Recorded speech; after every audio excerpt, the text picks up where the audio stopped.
fez um baita primeiro jogo. Mas quando começou o processo de renovação, o Vasco vivia momento conturbado, Sim. você com muitas propostas, e você escolheu ficar no Vasco. Isso é muito maneiro. E mostra, de fato, que você acredita no projeto, né? Essa chegada do Pedrinho aí, cara, fez muito bem para vocês, né? Do Fez jeito que a muito coisa bem. vinha andando, né? Fez muito bem pra gente, porque a gente não tinha uma figura representativa como um presidente, uma pessoa que nos representa, que nos defende, que tá ali para responder por nós em algumas situações que a gente não pode responder. E eu me lembro no ano passado ainda, quando teve essa transição, essa troca do Pedrinho assumir, a gente até teve uma conversa com ele que era uma coisa que a gente sentia falta, justamente a gente ter alguém, uma figura, uma pessoa, justamente para poder fazer essa ligação, para a gente ter essa conversa de alguma coisa que a gente precise, de alguma coisa que a gente sinta falta, ou alguma questão que a gente precise de alguém para nos defender, nesse sentido. Eu acho que as intenções do Pedrinho sempre foram bem claras, e às vezes para o meio externo isso pode não ser tão claro, mas para nós jogadores que vivemos ali o dia a dia, que a gente está junto com o Pedrinho direto, a gente sabe das intenções dele, sabe dos planos, e por mais que às vezes possa não parecer, eu acredito muito que as coisas no Vasco tem muito a melhorar. Acho que já tem melhorado bastante, desde quando eu cheguei para hoje, e agora é continuar trabalhando para que as coisas também possam melhorar. O povo vai ficar aqui achando que é dono da bola. Mas só pra gente falar desse primeiro jogo, que baita jogo do Vasco, hein, Léo? Foi muito bom, né? Puta. Eu acho que mais importante até do que o jogo em si foi a resposta que a gente deu depois de 2 resultados ruins, né? E 2 atuações ruins.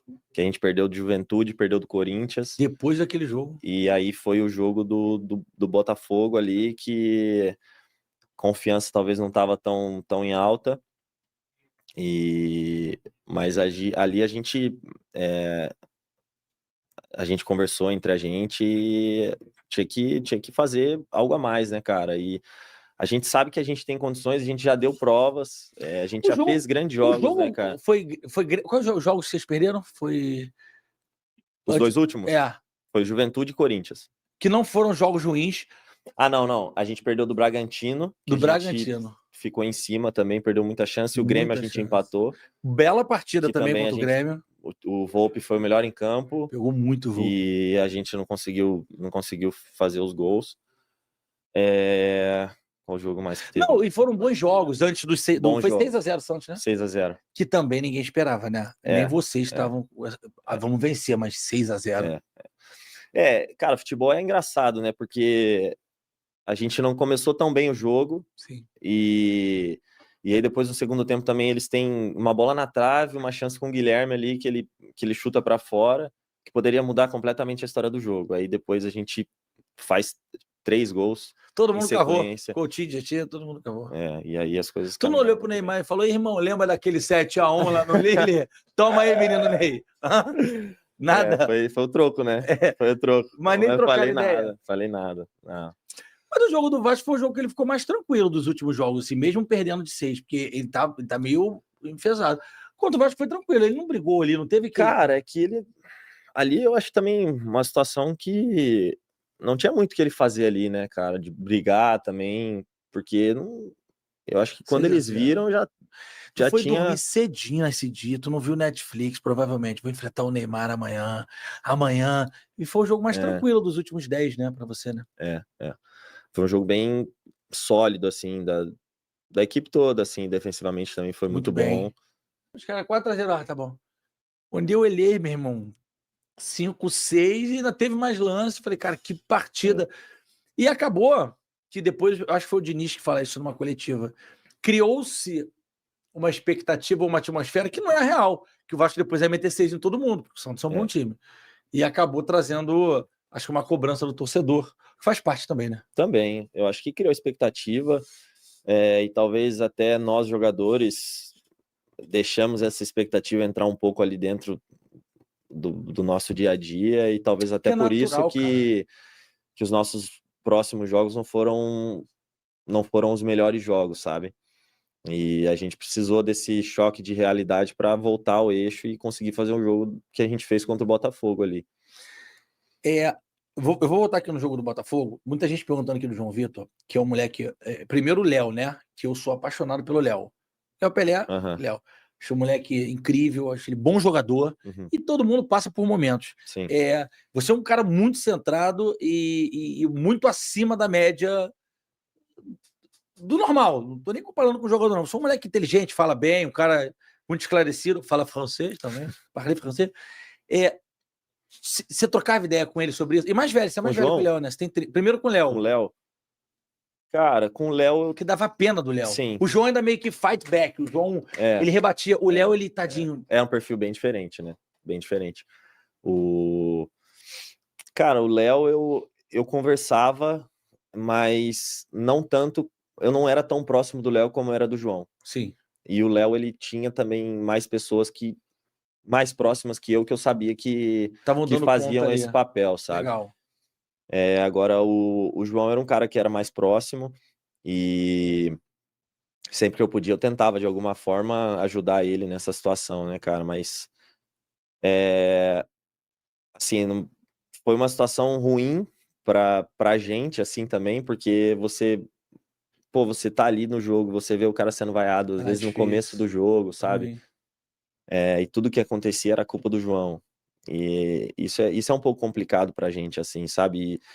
E a gente que tá no dia a dia, vê o quanto o cara trabalha, tudo que o Diniz fala na entrevista do João, que realmente era um cara que nos treinos ia muito bem. E ele é bom zagueiro, cara. E ele é bom zagueiro, cara. E tudo que o Diniz falava na entrevista era verdade. Ele realmente, nos treinamentos, ia muito bem, ganhava duelo de todo mundo, era muito rápido, era difícil de ganhar lance do João nos treinamentos. E ele jogava porque ele realmente treinava bem, não era porque ele era... não é porque ele era o preferido do Diniz, tanto que ele jogou com todos os treinadores que passaram aqui no Vasco, né? Mas, infelizmente, as coisas aconteceram dessa forma. A gente fica triste por isso, mas torço muito para que ele seja muito feliz, que ele possa fazer um bom trabalho lá na Rússia e que seja muito feliz. Até porque adivinhou sua dor ali. E te expulsou porque aquilo ali foi uma loucura que eu já vi na minha vida, Léo Jardim. Cara, isso aí foi um lance que eu acho que repercutiu no Brasil inteiro, né, cara? Uma situação que eu acabei pagando um pato aí da classe inteira, Tá foda, numa né? situação toda. Porra, goleirada tá que tá, né? Ave Maria. E depois desse lance, continua acontecendo tudo normal, que eu também imaginava Mas que ia... conta pra gente agora, que ia aqui com o tempo, continuar. porque aqui não é zona mista, o rolê todo ali. Você sentiu, tava Sim. no seu direito, naturalmente. Conta pra gente. Então, cara, ali foi... Eu realmente estava com uma lesão aqui. Depois já foi diagnosticado isso.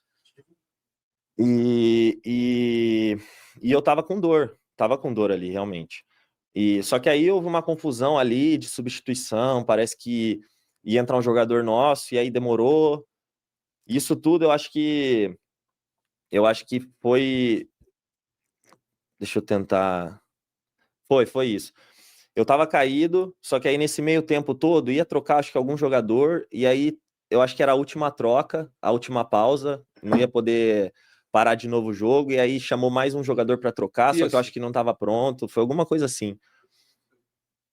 E aí nesse tempo todo, o Flávio foi ficando, acho que nervoso, porque o jogo ficou parado muito tempo, Você ainda falou, só que eu tava dor. caído, e eu falei, pô, só vou passar o spray, porque o Dudu, o fisioterapeuta, tava ali do lado. Eu vi. Tava ali do lado, só que o Bandeira não deixou ele entrar em campo, entendeu? Ele não deixou ele entrar em campo, então a gente esperou o árbitro vir e para poder autorizar, e aí ele ia passar o spray, beleza, eu ia levantar, tudo certo. Só que aí ele veio e já falou, se você não levantar, eu vou te expulsar. Eu falei, não, só quero o spray. E aí já voltou e já deu vermelho. E aí foi essa confusão toda, cara. Tua cara. Confusão toda. Eu fiquei com a cara de... Mas tua cara foi engraçada. Pô, fiquei com a cara de cachorro sem dono, né, cara? O cachorro caiu do caminhão de mudança. Porque a gente nunca tinha visto isso. Eu nunca tinha visto isso. Não, acho que ninguém nunca tinha visto isso. E tu não tem um histórico, cara. Não, e aí, pô, quiseram inventar aí, fazer matéria, soltar coisas que eu sou o cara que faço mais cera, segundo cara que faço mais cera. Pô, começaram a inventar umas coisas, querendo me rotular de uma coisa que, pô, eu não sei, todo mundo que me conhece, que acompanha, sabe que eu não sou isso, sabe? Não, e outra coisa, pra tu ser o cara que faz mais cera, tu ficar atrás do Rossi, do Everton, do Palmeiras, do Everson do Galo e do Rocher, do Inter, nesse jogo, não sei se era o treinador de goleiro, o cara fica do lado do Rocher assim, ó, se joga. É isso aí. E nem amarelo o Rocher tomou, cara. É isso aí. É isso aí.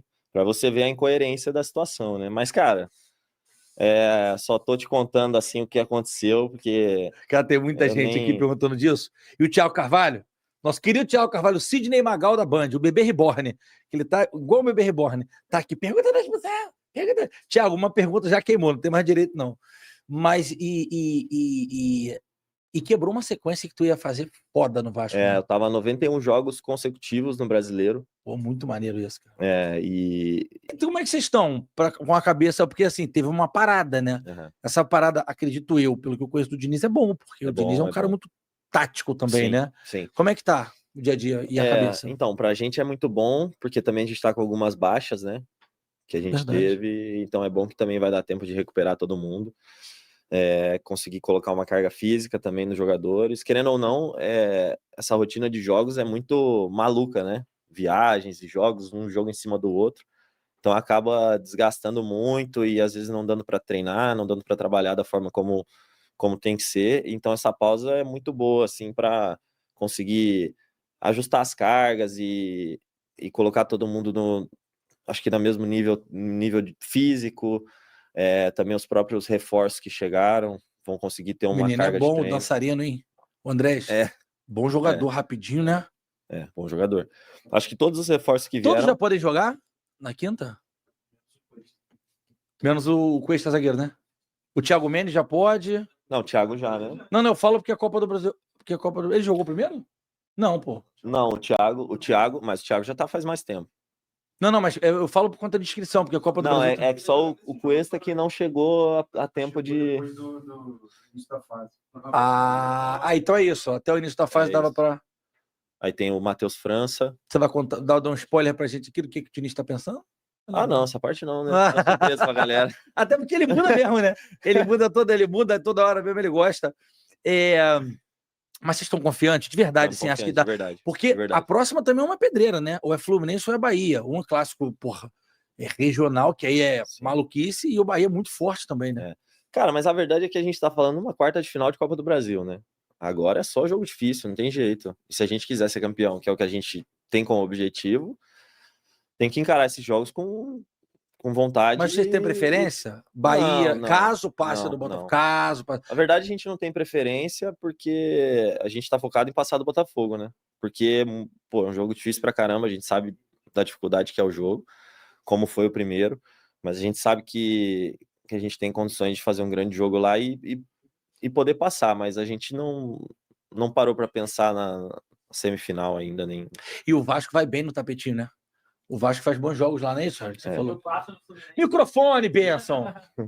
Foi lá que meteu 4 no Fluminense, né? O Marcelo tá até hoje lá procurando. A gente fez um bom jogo lá. Ele gosta de dar uma catucada no Fluminense e tem implicância com o Fluminense. Tu deu um susto na gente, hein? Achei um momento que os caras iam te levar embora. Pegando pra caramba. Cheio de número bom. Voando. Mas deu tudo certo. Deu tudo certo. Faz parte da negociação, cara. Pingou o carvão, né, moleque? Vai ficar igual o Fábio, 35 anos, vai estar no Vasco ainda, né? Caraca, o Fábio é uma lenda, né? Não, assim, a lenda, o nível do Fábio é um negócio... Coisa de maluco. É privilegiado demais. Cara... Privilegiado. Eu fiquei 40 dias agora nos Estados Unidos. Eu fui para ficar 10, que a Bebel tá grávida, só para fazer um enxoval dela. Ia voltar pro Donos da Bola normalmente para estar o Mundial aqui. E acabou que a gente fez uma parceria com a CNN, com a TV Connect USA, que é a primeira TV americana totalmente em português, que é da CNN, lá, e com a Band eu fiz o meio campo e a Band, cara, então fica aí os 40 dias. Eu fiquei do estúdio lá, recebendo a galera que mora lá, o André Lima. E aí você viu nesse momento as palavras do Léo Jardim no podcast do GV. Inclusive, recomendo todo mundo a ir lá, porque ele falou várias situações interessantes que a gente, obviamente, não consegue colocar para vocês tudo em uma só live, em um só vídeo, na verdade, né? E aí você conseguiu acompanhar o Léo Jardim falando sobre as negociações, sobre Pablo Verratti, reforços chegando, sobre várias situações envolvendo a equipe do Vasco da Gama, que volta a campo no dia 11. Dia 11 tem Vasco e Botafogo pela Copa do Brasil, jogo importante, decisivo. A primeira partida foi 1-1 em São Januário, inclusive o gol do Vasco foi do Jair, que se machucou e está fora da partida, está fora da temporada. E agora o jogo vai ser no Newton Santos, jogo da volta. Botafogo, que no último jogo conseguiu vencer de goleada a equipe do Bragantino, foi 4-1 o jogo. O Botafogo tirou onda no Campeonato Brasileiro. Já o Vasco da Gama precisa muito dessa vitória. O Vasco que venceu a equipe do Sport 3-2, sofreu um pouquinho ali, mas uma vitória é muito importante, ou melhor, a classificação é muito importante, se vai ser nos pênaltis, se não vai ser, o importante é o Vasco vencer esse jogo para conseguir avançar de fase na competição. Eu peço a você que deixe o like, é muito importante para o nosso canal, acione o sininho de notificação para não perder nenhum conteúdo. Nossa meta é alcançar o mais rápido possível os 60 mil. Eu conto muito com a sua ajuda e também com a sua moral. Vou ficando por aqui, velho. Tamo junto. E é nóis! Fui!